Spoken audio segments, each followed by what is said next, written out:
हम लाते हैं top news, आपके फेवरेट टॉक शोज और अनलिमिटेड एंटरटेनमेंट सिर्फ यूट्यूब पर। अगर आपने अभी तक हमारा चैनल सब्सक्राइब नहीं किया तो अभी सब्सक्राइब करें और बेल आइकॉन को क्लिक करके हमारी लेटेस्ट वीडियोस के बारे में अपडेट जानें।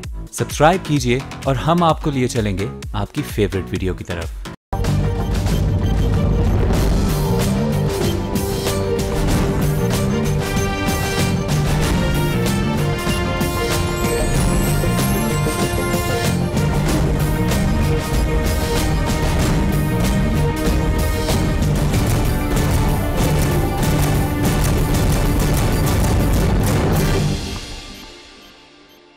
अस्सलाम वालेकुम नाजरीन, मैं हूं डॉक्टर जुबैर अहमद और आप हैं इस वक्त प्रोग्राम अमन बराबरी के साथ में मेरे साथ।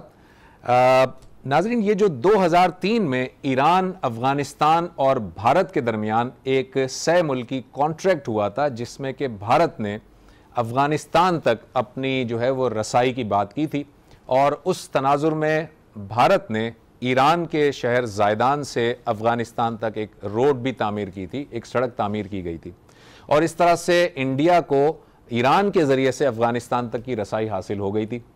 ताहम ईरान पर बैनुल-अक़वामी पाबंदियाँ लग गईं और फिर बैनुल-अक़वामी पाबंदियों के बाद भारत का ये जो कॉन्ट्रैक्ट था ईरान के साथ अफ़गानिस्तान तक रसाई हासिल करने का, इसमें कोई बहुत ज़्यादा पेशरफ्त ना हो सकी। मगर हुआ ये कि जनवरी 2016 में जैसे ही ईरान पर यह बैनुल-अक़वामी बैन हटाया गया तो इस मुआहदे में एक नई सूरत आ गई और इसमें नई जिद्दत पैदा हुई और हाल ही में इंडिया ने ईरान के साथ जो मुआहदा किया है उसके तहत जो चाबहार पोर्ट है वो चाबहार पोर्ट 18 महीनों की लीज़ पर ईरान ने इंडिया के हवाले की है। जैसे ही ये मुआहदा हुआ है, कुछ दिनों पहले प्राइम मिनिस्टर मोदी साहब जो हैं वो ईरान तशरीफ़ ले गए और उसके तनाजुर में उन्होंने इंडियन चैनल ने ये बताया कि ये जो मुआहदा तय पाया है ये मुआहदा CPEC के असरात को कम कर देगा और चूंकि ये CPEC के असरात को कम कर देगा लिहाजा इंडिया के इस मुआहदे से पाकिस्तान को बड़ी तशवीश है। हम आज इस तनाजुर में बात करेंगे कि पाकिस्तान को क्या तशवीश है, अगर है तो वो क्या तशवीश है और अगर नहीं है तो ये आपस में जो मुआहदे हैं यानी कि एक गवादर का मुआहदा जो CPEC है हमारा वो और ये चाबहार का मुआहदा, इनकी इंटेंसिटी में कितना फ़र्क है और तशवीश किसे है और अगर है तो किन किन वजूहात की बिना पर है। सबसे पहले अपने प्रोग्राम में आगे बढ़ने से पहले मैं आपको एक छोटा सा क्लिप सुनवाना चाहता हूं जो इंडियन चैनल का क्लिप है। पहले वो क्लिप देखिए, उसके बाद वापस आते हैं। प्रधानमंत्री नरेंद्र मोदी के ईरान दौरे से पाकिस्तान बहुत बेचैन है और पाकिस्तान की इस बेचैनी की वजह है भारत और ईरान के बीच हुआ चाबहार पोर्ट समझौता। चाबहार पोर्ट भारत के लिए व्यापारिक और सामरिक तौर पर बहुत महत्वपूर्ण है। भारत ईरान के चाबहार पोर्ट को विकसित करने के लिए 500 मिलियन अमेरिकी डॉलर यानी करीब 3400 करोड़ रुपए का निवेश करेगा। चाबहार और जाहिदान शहर के बीच रेलवे लाइन बिछाने के लिए भी एक समझौता हुआ है। चाबहार पोर्ट पर कार्गो हैंडलिंग के लिए 10 वर्षों तक 2 टर्मिनल्स विकसित किए जाएंगे। चाबहार पोर्ट पर स्टील आयात करने के लिए भारत का एग्जिम बैंक ईरान के सेंट्रल बैंक को 3000 करोड़ रुपए का कर्ज देगा। जो चाबहार एयरपोर्ट है वो जो पोर्ट है वो है गेटवे टू अफगानिस्तान।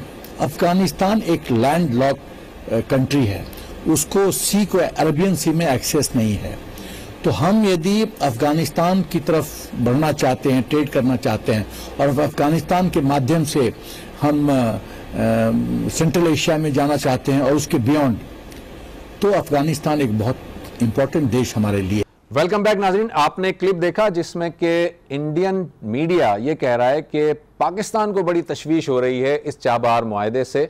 पाकिस्तान को तशवीश क्या स्ट्रेटेजिकली हो रही है या पाकिस्तान को तशवीश जो कलभूषण जैसे मामलात और एलिमेंट्स जो वहां पर हुए हैं उसकी वजह से तशवीश हो रही है? नाज़रीन, इसी सिलसिले में इस वक्त मेरे साथ टेलीफोन लाइन पर मौजूद हैं जनरल मोइनुद्दीन हैदर साहब जो कि दिफाई उमूर के तज्ज़ियाकार हैं। अस्सलाम वालेकुम जनरल साहब। जी वालेकुम सलाम। जनरल साहब, ये जो अभी मैंने अपने इंट्रो में बताया कि जो चाबहार जो पोर्ट है जिसमें कि इंडिया और ईरान का एक मुआहदा हुआ है और इस सिलसिले में इंडिया ने ये इंदिया जाहिर किया है कि अफगानिस्तान तक वो रसाई भी हासिल करेगा और मिडल ईस्ट और यूरोप की मंडियों तक भी पहुंचेगा। लेकिन अभी हमने प्रोग्राम की इब्तिदा में एक क्लिप चलाया था, उसमें इंडिया ये कह रहा है कि इसकी वजह से पाकिस्तान बहुत ज़्यादा परेशान है और पाकिस्तान को अपना CPEC मुआहदा जो है वो उसके असरात कम होते दिखाई दे रहे हैं। आप क्या कहेंगे? ये तो बात सही नहीं है। गवादर की अहमियत कम नहीं होगी, और पहले भी ईरानी सदर कह चुके हैं कि ये चाबहार और गवादर एक दूसरे को कॉम्प्लीमेंट भी कर सकते हैं। लेकिन ये बात सही है कि हिंदुस्तान ने वहां काफी इन्वेस्टमेंट की है चाबहार को डेवलप करने में, और उसने कोशिश की है कि गवादर को बाईपास करके, और जो लैंडलॉर्ड कंट्री है अफगानिस्तान, जिसकी सारी ट्रेड जो है वो पाकिस्तान के थ्रू होती थी, तो उसको एक ऑल्टरनेटिव रूट प्रोवाइड किया जाए, और ईरान के थ्रू सड़क बनाकर उसने अफगानिस्तान से उसको ज्वाइन भी किया है। लेकिन बात सूरत जो पोर्ट की सिचुएशन है और जो उसका साइज है, उसके लिहाज से गवादर से उसका कोई मैच नहीं है, और सी पैक के ऊपर और ये गवादर पोर्ट पर लॉन्ग टर्म में कोई फर्क नहीं पड़ेगा। सर, ये आप दूसरी बात है कि ईरान ने सिर्फ 18 महीने के लिए फिलहाल उनको लीज दिया है, तो वो तो एक्सटेंडेबल है सर, वो तो एक्सटेंडेबल है ना, 18 महीने तो है, बट वो एक्सटेंडेबल है, वो हो जाएगा। एक्सटेंडेबल है, लेकिन देखिए ना, हमने जिस तरह पहले सिंगापुर को 40 साल के लिए दी, चाइनीज को भी बहुत लॉन्ग टर्म के लिए हमने दी है, तो ये 18 महीने का मतलब ये है कि वो सिचुएशन देख रहे हैं कि क्या सिचुएशन होती है, इसलिए उन्होंने किया, नहीं तो वो लंबे लीज देते। अच्छा सर, ये आप जो फरमा रहे हैं कि चाबहार पोर्ट जो है उसके साइज को अगर देखा जाए तो गवादर से उसका कोई मैच नहीं है, जबकि वहां से तो कुछ और बात कही जा रही है। वो कहते हैं कि जी चाबहार ज्यादा इफेक्टिव है, ज्यादा जो है वो मिडल ईस्ट और यूरोप की मंडियों के करीब है, और जो गवादर है वो उसका इतना इफेक्ट नहीं है, इतना असर नहीं है। गवादर पे बहुत बड़े शिप आ सकते हैं, ये बहुत डीप पोर्ट है एज कंपेयर टू चाबहार, इसकी कैपेसिटी बहुत है, और चाइनीज जितनी है बर्थ और इसकी कैपेसिटी को बढ़ा रहे हैं, तो इस लिहाज से मैं कह रहा हूँ कैपेसिटी बहुत बड़ी है, उसको वो चाबहार नहीं मैच कर सकेगा। अच्छा, ये मुझे बताइएगा जनरल साहब के जैसे कि एक इम्प्रेशन है एक यहाँ पर कि जी ईरान का इम्प्रेशन नहीं है, नज़र भी आ रहा है कि ईरान और इजराइल जो है वो एक दूसरे के मद्दे मुकाबिल खड़े हैं, वो एक दुश्मनी भी है, और दूसरी तरफ हम देखते हैं कि भारत का और इजराइल का आपस में जो है वो कुर्बत मौजूद है। तो ऐसी सूरत हाल में ईरान और भारत का आपस में मुआहदा करना वो कुछ समझ नहीं आ रही बात, इसको किस तरह से देखते हैं आप? नहीं, भारत से उनके ताल्लुकात ईरान के बाय एंड लार्ज ठीक रहे हैं, और इससे पहले भी मतलब वो चाबहार को डेवलप कर रहे थे, और लेकिन भारत जो है वो इसराइल के करीब ही समझा जाता है। और अभी हम अमेरिका के बहुत नजदीक थे, और उनकी चाइना से बहुत दुश्मनी थी 60s में, लेकिन हमारी चाइना के साथ भी ताल्लुकात कायम थे, इस तरह वो ताल्लुकात। लेकिन मेरा अपना ख्याल है लॉन्ग टर्म में ईरान का मुस्तकबिल पाकिस्तान के साथ जुड़ा हुआ है, क्योंकि हमारा नेबर है वो, और हमारा उसके साथ जो है लॉन्ग टर्म में अच्छे रिलेशनशिप होने की उम्मीद है, मच स्ट्रॉन्गर। सर, आप ये फरमा रहे हैं कि उसका मुस्तकबिल जुड़ा हुआ है, लेकिन हमने तो ये देखा है कि वहां पर जो गैस प्रोवाइड की जा रही है इंडिया को, वो ज्यादा सस्ते दामों प्रोवाइड की जा रही है पाकिस्तान के मुकाबले में। तो पाकिस्तान को भी चाहिए कि अपनी गैस लाइन जिसका मायदा है उसको मुकम्मल करे, और हम भी उनसे सस्ती गैस लें। और दूसरी बात है कि हिंदुस्तान ईरान के तेल का बहुत बड़ा खरीदार है, तो जाहिर है जब ईरान के हालात, जब उन पर एम्बार्गो लगा हुआ था, उस जमाने भी अमेरिका ने छूट दी हुई थी इनको, और उस जमाने में भारत उनसे बहुत एनर्जी और तेल ले रहा था। तो देखिए ना, उसमें एक तजारती जो है एस्पेक्ट वो बहुत इंपॉर्टेंट होती है आजकल के ताल्लुकात में, तो ये भी उनकी एक वजह साथ रहने की। अच्छा, ये जनरल साहब ये बताइएगा कि दिफाई नुक्ता निगाह से क्या पाकिस्तान को इस बात पे तशवीश है कि जब चाबहार उसके भारत के एक्सेस में आ जाएगा तो भारत जो है वो पाकिस्तान पर दोनों अतराफ से निगरानी करता रहेगा, या दोनों अतराफ से वो भारत का एक तरह से समझ लें कि इन्फ्लुएंस रहेगा? क्या दिफाई नुक्ता नज़र से पाकिस्तान इस बारे में कोई तशवीश में मुब्तला है? मेरे ख्याल में फिलहाल तो कोई ऐसी खबर नहीं आई कि चाबहार में कोई मिलिट्री एक्टिविटी की इंडिया को इजाजत दी जाएगी। वो कमर्शियल पोर्ट के तौर पर इस्तेमाल होगा अफगानिस्तान को सप्लाईज के लिए, और इंडिया ने एक टोकन उनको वीट की सप्लाई भी पिछले महीनों में की थी, तो वो नहीं है। और हम जिस तरह बैठे हुए हैं, हम चौक पर में बैठे हुए हैं, इंडिया यहाँ से गुजर के हमारे सामने से जाएगा, तो ऐसी कोई बात नहीं कि हम इसको डिफेंड और सिक्योरिटी एस्पेक्ट के हम इसको निपट ना सके इससे। नाजरीन, हम यहाँ पर एक छोटा सा ब्रेक लेते हैं, और ब्रेक के बाद हमारे साथ कुछ और दिफाई तज्जियाकार मौजूद होंगे, उनके साथ इस गुफ्तगू को यहीं से कंटिन्यू करेंगे। एक छोटा सा ब्रेक।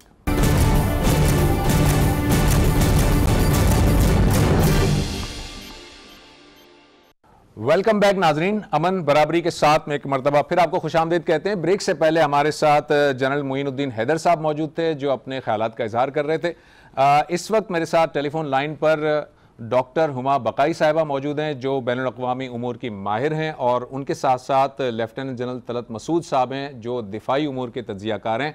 हम आप दोनों को खुशामदीद कहते हैं इस प्रोग्राम में। हुमा बकाई साहिबा, मैं सबसे पहले आपकी तरफ आऊँगा। ये बताइए कि स्ट्रेटजिकली अभी हमने प्रोग्राम की इब्तिदा में एक छोटा सा क्लिप चलाया था जो कि इंडियन चैनल का क्लिप था, जिसमें वो ये कह रहे हैं कि ये जो चाबहार पोर्ट का मुआहदा हुआ है इसमें स्ट्रेटजिकली पाकिस्तान को बड़ी तशवीश हो रही है और सीपैक उसे ख़त्म होता हुआ या उसके असरात कम होते हुए नज़र आ रहे हैं। आप क्या समझती हैं कि क्या ऐसा दुरुस्त है ये बात? मेरा ख्याल है कि इंडिया में जो इंडियन मीडिया है वो इस किस्म का जो रेटरिक है उसको अलाइव रखता है, लेकिन अगर आप दीगर अवामिल को सामने रखें तो आपको बहुत वाज़ेह तौर पे ये बात नजर आएगी कि चाइना ने ईरान को और पाकिस्तान को दोनों को अप्रोच किया था कि हम गवादर को और चंबेहार पोर्ट को एक दूसरे से कनेक्ट कर दें। ठीक है। पाकिस्तान ने अपनी फॉरेन पॉलिसी ब्रीफिंग्स में ये बात बारहा कही है कि हम चंबेहार को कंपटीशन नहीं समझते, ना हम ये समझते हैं कि ये गवादर की अहमियत को कम कर रहा है, बल्कि पाकिस्तान तो ये कहता है कि ये हमें कॉम्प्लीमेंट कर रहा है। ये दोनों पोर्ट्स खित्ते में जो इक्तिसादी सोच है उसको आगे ले जाएंगे। देखिए, पाकिस्तान सिर्फ चाइना पाकिस्तान इकोनॉमिक कॉरिडोर बना नहीं रहा, पाकिस्तान की फॉरेन पॉलिसी कंस्ट्रक्ट में पाकिस्तान की सोच में एक तब्दीली आई है, और उस सोच में तब्दीली ये है कि वो जियो पॉलिटिक्स से जियो इकोनॉमिक्स की तरफ जा रहा है। और कॉरिडोर्स उसी वक्त फाल होते हैं जब कॉरिडोर्स के जो पेरिफेरल ममालिक हैं उन्हें वो इस्तेमाल करें। पेरिफेरल को भी ऑन बोर्ड होना चाहिए, ये कह रही हैं आप? एब्सोल्युटली।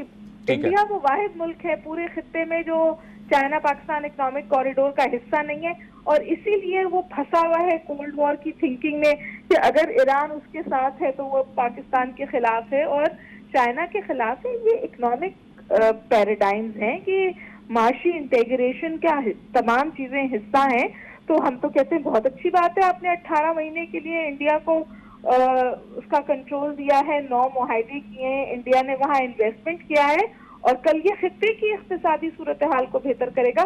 मैं चंबहार को पाकिस्तान के लिए ना कंपटीशन समझती हूँ, ना मैं सोचती हूँ कि पाकिस्तान की फॉरेन ऑफिस में ये सोच मौजूद है कि कोई जीरो सम गेम है। अच्छा, ये तलत मसूद साहब, आपको मैं इसमें शामिल करूंगा। ये बताइए, अभी जैसे कि डॉक्टर हुमा ने फरमाया कि पहले चाइना ने अप्रोच किया था ईरान से और वो चाबहार को और गवादर को कनेक्ट करना चाह रहे थे, तो क्या ये हमारी कोई खारजा पॉलिसी की नाकामी थी कि जैसे मिसाल के तौर पर भारत, ईरान और अफगानिस्तान, ये एक 100 कंट्री मुआहदा जो था, 100 ममालिक मुआहदा, इसमें तो ये बड़े कामयाब रहे, लेकिन चाइना, पाकिस्तान और ईरान, इन तीनों ने मिलकर वो कर नहीं पाए, उसे मटीरियलाइज नहीं कर पाए कि चाबहार को, गवादर को कनेक्ट कर दिया जाए। इसमें क्या खारजा पॉलिसी का मसला था, कोई और इशू था? नहीं, मेरा नहीं ख्याल है कि देखिए, मेरे ख्याल में मैं डॉक्टर साहिबा से बिल्कुल इत्तेफाक करता हूँ कि ये जो पाकिस्तान का जो पॉलिसी रही है और चीन की भी जो पॉलिसी रही है वो यही है कि हमारा जो गवादर का पोर्ट है और जो ये सीपैक का प्रोजेक्ट है, ये किसी मुल्क के खिलाफ नहीं है और हम चाहते हैं कि दूसरे ममालिक भी इससे में ताउन करें। और चाबहार जो है वो पाकिस्तान में इतना एतमाद होना चाहिए कि ये कोई उसको नफी नहीं कर रहा है। जो पाकिस्तान का पोर्ट गवादर है उसकी बहुत खूबियां हैं, उसकी जो डेप्थ है, उसकी जो कनेक्टिविटी है वो बहुत बेहतर है, और इसके साथ साथ चाबहार भी एक लिहाज से अपनी हैसियत रखता है और वो भी चल सकता है, और उसमें कोई मेरे ख्याल में इसको अंडरमाइन नहीं कर रहा है। तो मेरे ख्याल में इस किस्म की सोच ही मेरे ख्याल में गलत है कि चाबहार जो है वो पाकिस्तान के लिए एक चैलेंज है, या इंडिया जो है उसका जो इन्वॉल्वमेंट है चाबहार में वो एक लिहाज से पाकिस्तान को कमजोर कर रहा है, ये या गवादर की जो असली अहमियत है उस पर असरअंदाज हो रहा है। मैं नहीं समझता, और मैं पूरी तौर से इत्तेफाक करता हूँ डॉक्टर साहबा से, जो भी उन्होंने कहा है बिल्कुल सही कहा है। और इससे बल्कि मैं एक और चीज़ भी ऐड करूँगा कि पाकिस्तान जो है इस किस्म की सोच ही खत्म कर दे, इसलिए कि इस किस्म की सोच से पाकिस्तान की जो फुल पोटेंशियल है और एक defy sort of a position हो जाती है जगह, वो एक लिहाज से पाकिस्तान के बारे में लोगों को गलत तसव्वुर होता है। पाकिस्तान में खुद अपने ऊपर इतना एतमाद होना चाहिए, अपनी पॉलिसीज पर इतना एतमाद होना चाहिए और इंडिया से इतना घबराना नहीं चाहिए। आपके ख्याल में तासुर देने की कोशिश करते हैं। जनरल साहब ये बताइए कि आपने फरमाया पाकिस्तान को खुद एतमाद होना चाहिए, आपके ख्याल में क्या पाकिस्तान को एतमाद नहीं है? पाकिस्तान के अंदर कुछ इस तरह डेफिसिट मौजूद है एतमाद का? जी, मेरे ख्याल में जिस किस्म का रद्द अमल आता है इस किस्म के, देखिए ना, एक तो हमें ये समझना चाहिए कि खुद मुख्तार ममालिक जो होते हैं वो खुद मुख्तार होते हैं और वो अब जो समझते हैं कि उनके मफाद में है वो पॉलिसीज अपनाते हैं, लेकिन इसका मतलब ये तो नहीं होता कि अगर वो पॉलिसीज अपनाएं तो आप ये समझें कि नहीं, वो उनको वही पॉलिसीज अपनानी चाहिए जो हमारी ख्वाहिश है। ये तो कभी हो ही नहीं सकता। ये जरूर है कि बात पॉलिसीज ऐसी होती हैं जिसके मनफी असरात होते हैं, लेकिन इस मेरे ख्याल में ये जो पॉलिसी उनकी है कि वो अपने चाबार पोर्ट को इंडिया के साथ उसका ताउन है और उससे मेरे ख्याल में कोई ऐसी नफी असरात पाकिस्तान पर नहीं होंगे, बल्कि एक्चुअली जैसे कहा जा रहा है और बहुत ज़रूरी है कि हम ईरान से ताउन करें और दोनों मिलकर एक दूसरे के पोर्ट्स को क्या इस्तेमाल करें ताकि ये मामला कॉम्प्लीमेंट्री हो जाए बजाय इसके एक दूसरे के खिलाफ इस्तेमाल। हुमा ये बताइएगा कि इंडिया ने तो जैसे ही ये बैन जो ईरान पर जो बैन था वो जब जनवरी 2016 में बैन उठाया गया, इंडिया ने तो फौरन इंगेज कर लिया ईरान को।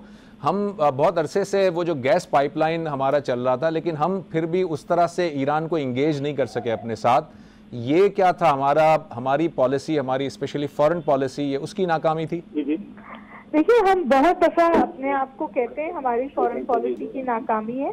मैं ठीक है, पाकिस्तान इससे बेहतर डिप्लोमेटिक फुटवर्क कर सकता है, लेकिन कुछ अवामिल हैं जो आपको ईरान और इंडिया की रिलेशनशिप में देखने की भी जरूरत है। जो ये विजिट हुआ है जिसमें ये 9 पैक्ट साइन किए गए, ये विजिट 10 साल बाद किसी ईरानियन प्रेसिडेंट ने इंडिया का विजिट किया है और इंडिया ने जो वेलवेट डिवोर्स ली थी ईरान से अपने ताल्लुकात अमेरिका से बेहतर करने के, ईरान बहुत समझदार प्रैग्मेटिक मुल्क है, वो फॉरेन पॉलिसी में मुश्किल फैसले भी करते हैं। तो ऐसा नहीं है कि ये ईरान के ऊपर लॉक्ड होगा। हेलो जी, मैं सुन रहा हूँ। ये जो सूरत हाल है वो इंडिया की किस तरफ चल रही है। तीसरी अहम बात ये कि कुछ जमीनी हकायक हैं और उसमें एक बहुत बड़ी हकीकत ये है कि इंडिया बहुत बड़ा बायर है ईरानियन ऑयल का, तो कुछ कन्वर्जेंसेस नेचुरल होती हैं मुल्कों के बीच में और उसको वो मजीद आगे बढ़ा रहा है। लेकिन हुमा ये आप रिलेशनशिप को अपनी लेंस से देखें ना, इंडियन लेंस से ना देखें। लेकिन हुमा आप ये फरमा रही हैं कि इंडिया बहुत बड़ा बायर है ऑयल का, हम भी तो गैस के बायर बनने जा रहे थे ना, वो नहीं हो पाया। मैं इस पे बात करना चाह रहा हूं, लेकिन एक छोटा सा ब्रेक लेते हैं और ब्रेक के बाद हुमा आपकी बात को हम कंटिन्यू करेंगे एक मुख्तसर से ब्रेक के बाद।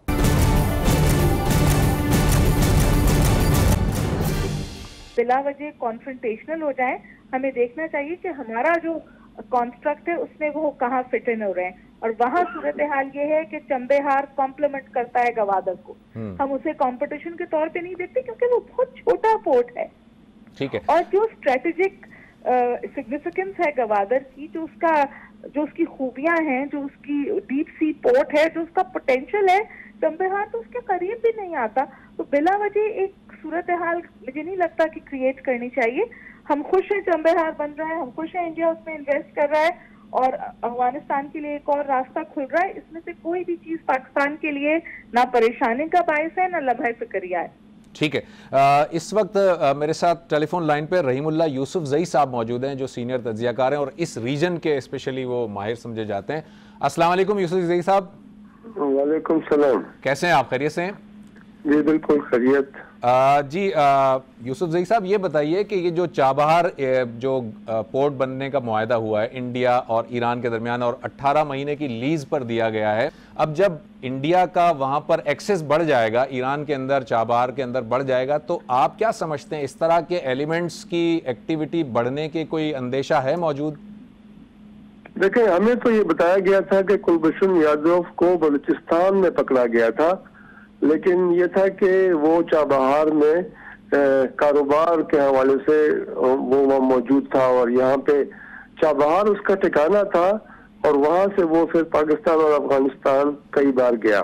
जी। दूसरी बात ये है कि देखें, ईरानी हुकूमत मेरे ख्याल में नहीं चाहेगी कि उसके पाकिस्तान के साथ ताल्लुकात खराब हो जाएं, और वो ठीक है, ईरान की मजबूरियां हैं, उनको सरमायाकारी चाहिए, उनके ऊपर बड़े लंबे अरसे पाबंदियां रही, तो उनको तो वो तो जहां से भी पैसा आएगा उसको वेलकम करेंगे। तो इंडिया ने जो इन्वेस्टमेंट की है चाबहार में, तो ये ईरान की एक मजबूरी है, एक तो उसको भी फायदा होगा, लेकिन ये है कि उनको पैसे भी चाहिए, सरमायाकारी चाहिए।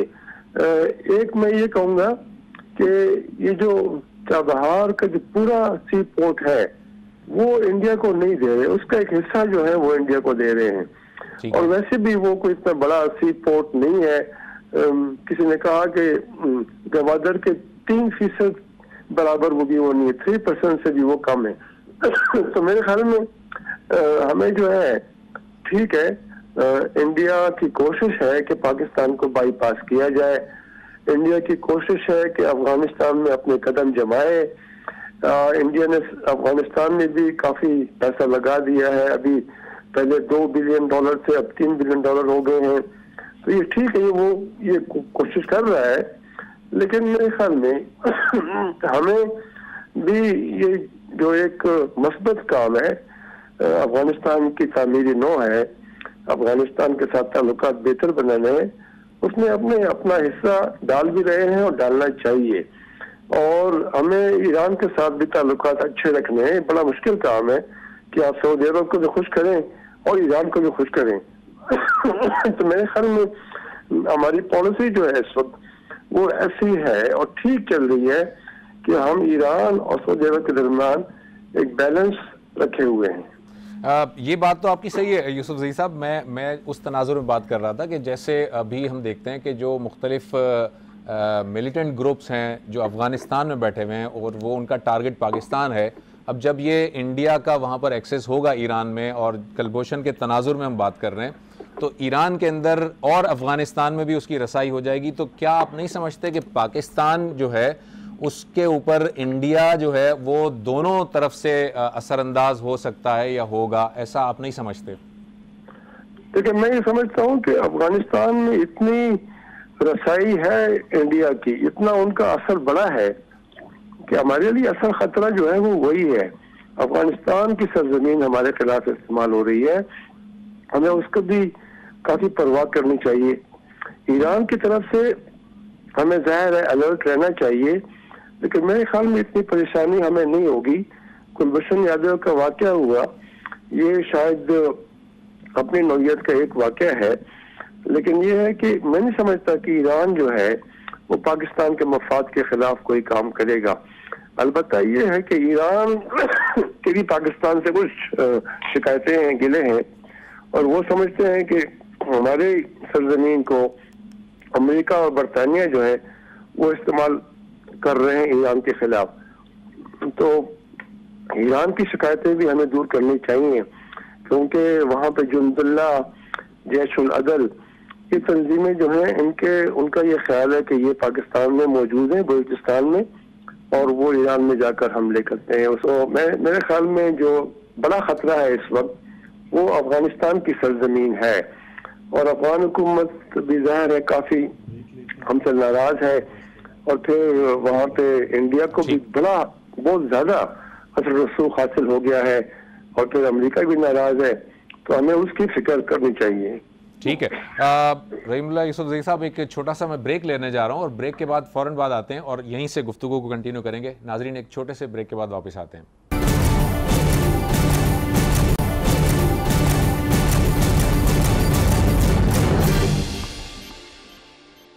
वेलकम बैक नाजरीन।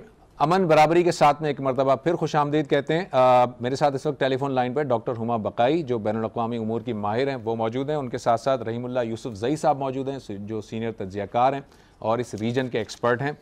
हुमा, ये ब्रेक से पहले मैं रहीमुल्लाह यूसुफ ज़ई साहब से पूछ रहा था इस अफ़गानिस्तान के अंदर और ईरान के अंदर जो उनकी सरज़मीन पाकिस्तान के ख़िलाफ़ होने के बारे में ख़दशात क्या हैं वो पूछ रहा था। मुझे ये बताइएगा कि ईरान और इज़राइल जो है वो एक दूसरे के दुश्मन समझे जाते हैं, जबकि इज़राइल और भारत एक दूसरे के करीबी समझे जाते हैं। इस तनाजुर में ईरान का भारत के साथ इस तरह का मुआहदा किस तरह से देखती हैं आप? मैं इसको फॉरेन पॉलिसी का प्रैग्मेटिज्म देखती हूँ जी, और मेरा ख्याल है कि प्रैग्मेटिज्म पाकिस्तान को भी अपनाना चाहिए। ईरान के जो भी ताल्लुकात हैं इजराइल के साथ, अगर ईरान को इन्वेस्टमेंट मिल रहा है, कोई उसके लिए ऑप्शन क्रिएट कर रहा है, ईरान का पोर्ट बिल्ड कर रहा है, तो ईरान ने उसको एक्सेप्ट किया है। और ईरान वो मुल्क है जो तवातुर के साथ फॉरेन पॉलिसी में प्रैग्मेटिज्म का इजहार करता है।